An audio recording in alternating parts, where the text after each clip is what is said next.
I'm not sure that I know anyone who is a forager.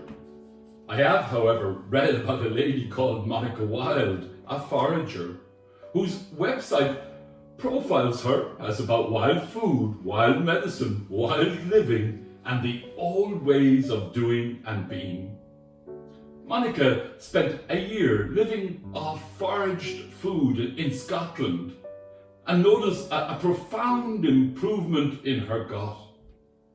Monica is now completing a detailed study of foraging so as to delve deeper into her theories and its potential impact on our lifestyles and health. In Wicklow, forager Courtney Tyler spent a month on wild food and described her experience in the following way. I felt a lightness in my body. I really felt a vitality and a life force from this wild diet.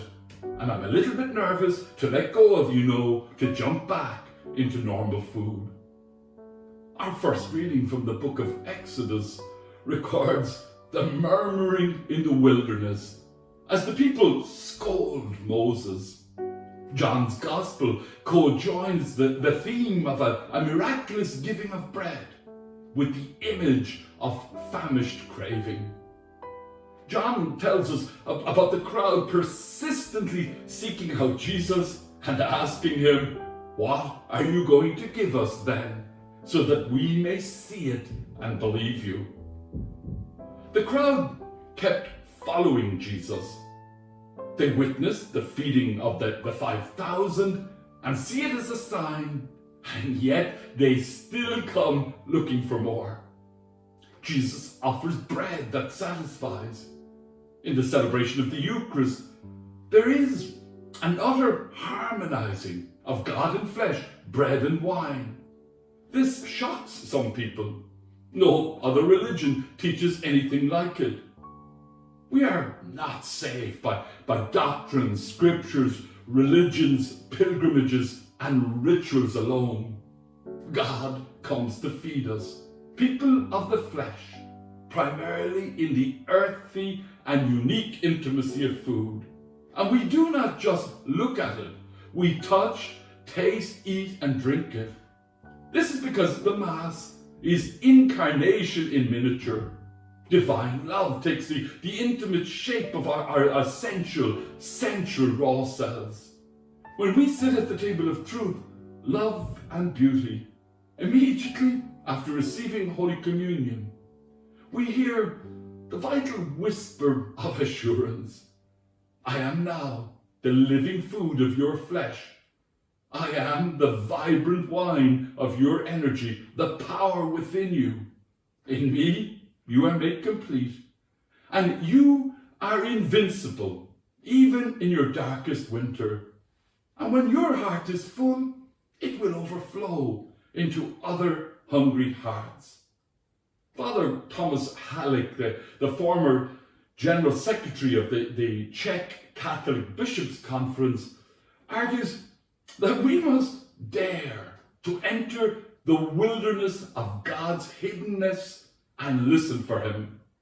Thomas writes, I'm convinced that a mature faith must incorporate those experiences that some call the death of God, or less dramatically, God's silence. Although it is necessary to subject such experiences to inner reflection and also undergo and overcome them honestly, not in a superficial or facile manner. I am not saying to atheists that they are wrong, but that they lack patience.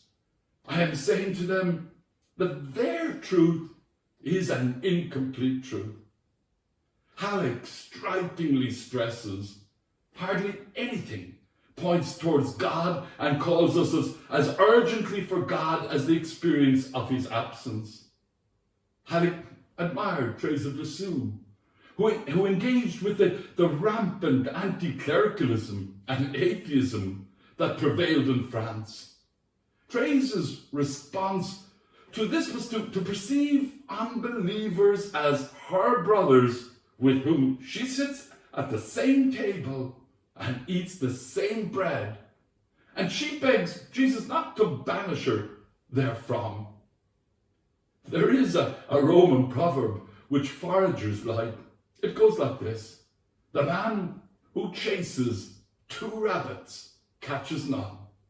And another proverb which wisely notes, nature does not hurry, yet everything gets done.